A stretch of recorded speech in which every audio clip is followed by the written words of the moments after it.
Your boy was kind of in his feels today, so we're going to talk about love. And we're going to talk about true love. And when I think of love today, I think about Tinder and I think about hooking up and that kind of like raunchiness, that grossness, not grossness, but friends with benefits, just no passion, just the sport of sex. And I want to talk about true love and how that's not what that is. Because with my own experience, I haven't had anything like that. I'm more just real, true companionship. Like in the past, I would see a pretty girl in the distance and then just kind of drool from afar and not actually go up to them. So now and today, when I see a beautiful woman who seems great, I actually go up to her and talk to her. And then chances are that's how kind of beauty blossoms between the two of us. And then there you go, things can happen. I want to talk about the concept of soulmates for a little bit. I think that's pretty relevant. I do relatively believe in love at first sight. And what I mean by that is like you look at them and physically you're like, damn, like they're beautiful. But also like you kind of get their persona, you kind of get their vibe within that first sight as well.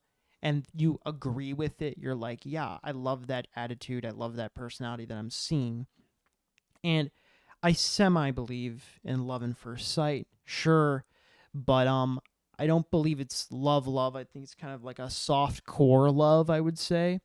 But that person, if you speak with them and a beautiful relationship happens, then they kind of become your soulmate. I don't believe anyone is born someone's soulmate. It's more like two people get together, and the more time they spend, the more memories shared, the more just good ass times, the more getting to know each other. That is what makes someone your soulmate. Soulmates are made, not born. Love is hard. Love is hard because there's stuff like pornography that can taint it. It makes you think that sex is more like a sport than like a loving act. It's kind of just, you just do it to do it. You've got the urge, so you just get it out of you. But let's be real, 100% that kills the beauty, right? It's just not good. It's not very clean. It's not the way. It's not the way. Yoda wouldn't approve, I want to talk about my wedding day because that's something that I've kind of thought about a good amount.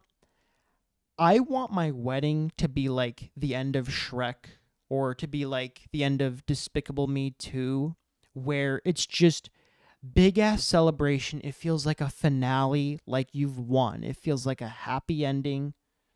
Not that kind of happy ending, but yeah, just it's a huge celebration with all the homies, and it just feels like the end. Like we've made it, like we're going to be cruising now, and it's just beautiful. And it's a beautiful day that highlights me and my passions and my loves, and obviously my wife's passions and loves. And I really look forward to my wedding. I don't know exactly what it will look like, but I think it'll be cool. And also, divorce is a thing. And I think divorce is okay. Because why are you going to stick around with someone if the love ain't there? It's kind of just half-hearted. It's not true. So don't stick with them. I think the best way to do it is you're into someone, you see them from afar, and you're like, they're gorgeous. Or I love how they are. I just love them as a human being. They seem freaking awesome. Therefore, you go up to them and actually talk to them.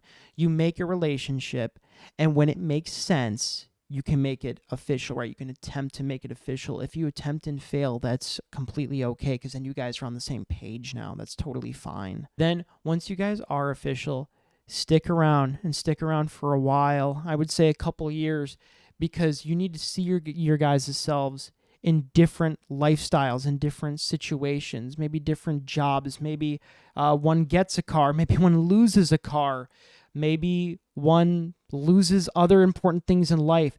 You got to see how they act all the time.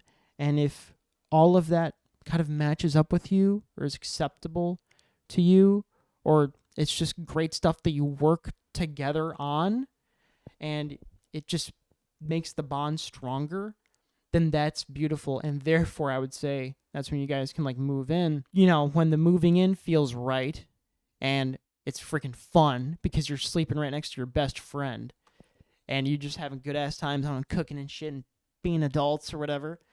And then it gets to the point where it's like, okay, I've known you for a fat minute. I've seen you through a lot. You've seen me through a lot. You've seen my highest highs.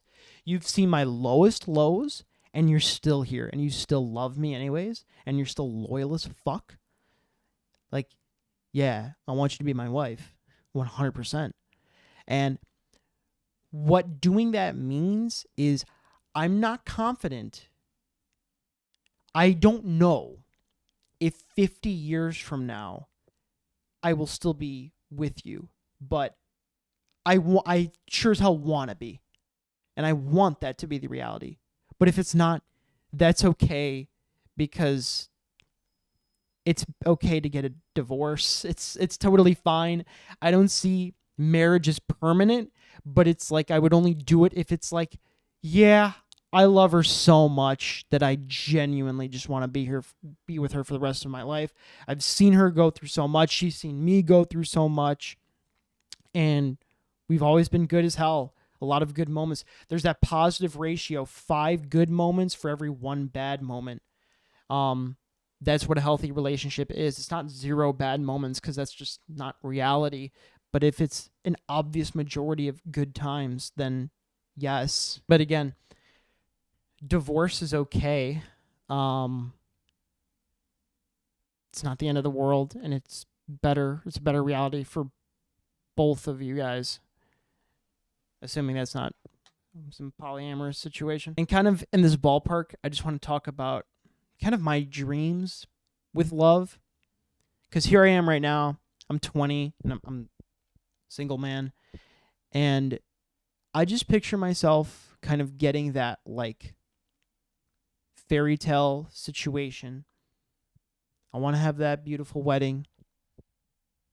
I want it to be a great celebration of me, of the wife, of our relationship, of our just lives, and this cool ass milestone we've made, where it's I love you so much, where it's like, yeah, like I want to marry you. I want you to like be cemented into my life forever because you make it better. And you're freaking great, you know? What I picture as kind of part of that honeymoon, or something I would just love to do when like I feel like I've made it romantically, is my ass kind of wants to go to like Italy. I want to go to some cobblestone steps or some shit in the middle of the night, in the dark, in the moonlight, and dance. Very cheesy, yes. Dance to Dancing in the Moonlight. Like, when I listen to that song, I can kind of like tear up a little bit because I want that so badly. I just want to be dancing with the love of my life. Not a care in the world. I'm just feeling free. Just feeling like we made it. Shit, man. Shit. Love is not about deserving or not deserving people. People are people, right? They shouldn't necessarily be goals. It's more like it's simply a relationship where it happens. You discover another person that's genuinely cool as hell, and they happen to be the same sex that you're into. Therefore, you can love them fully like a best friend, and you can get those sexual urges out in a healthy way. How I got with my first girlfriend was seeing a gorgeous woman, and actually, like, instead of drooling and just not doing anything, I actually went up to her.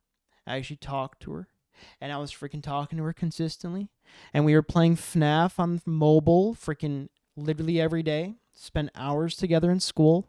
And then hours a day for freaking months straight. Uh, we started talking in like February. Um, and then by the time it was my birthday, she was one of the first people to give me a gift. It kind of shows that progression where it's like, wow, like that's freaking cool. Like I matter in her life. Like we're homies. Like I specifically get really excited to see her. She specifically gets really excited to see me. And it got to the point where it made sense where it's like, yeah, we at this point, we both really like each other and we're both into each other. Therefore, it just made sense where it's like we're acting like boyfriend and girlfriend. Therefore, let's do that. Let's put the label on because it makes sense. You don't go from nothing and then become boyfriend and girlfriend. It should be natural and gradual where you're with them consistently and it just feels right. It just makes sense. I love my story. I don't want anyone watching this to think that they're destined to be freaking alone because you're not. You're not destined to be alone. There's a lot of us, a lot of fish in the sea, right? But for real, what? While you are single, first of all, being single is a superpower. A lot of time, a lot of money saved. Being single is not a bad thing. 100%. Just work on yourself, right? Just keep being better and better and better, and just make life for yourself better and better and better for yourself. Try and better your mentality.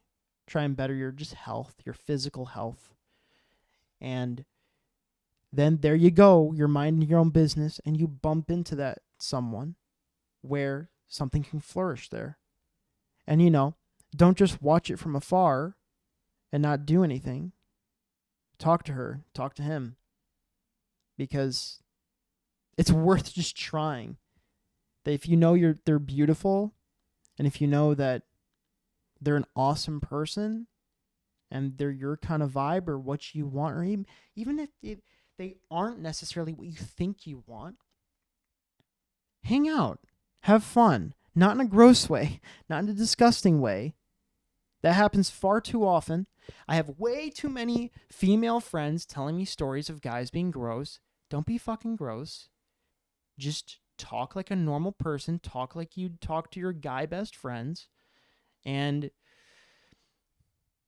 you'll see what happens. We'll see what happens, man. Yeah. Love's been on the brain a little bit, so I just had to get that out there. But thank you for listening, and I'll see you next time.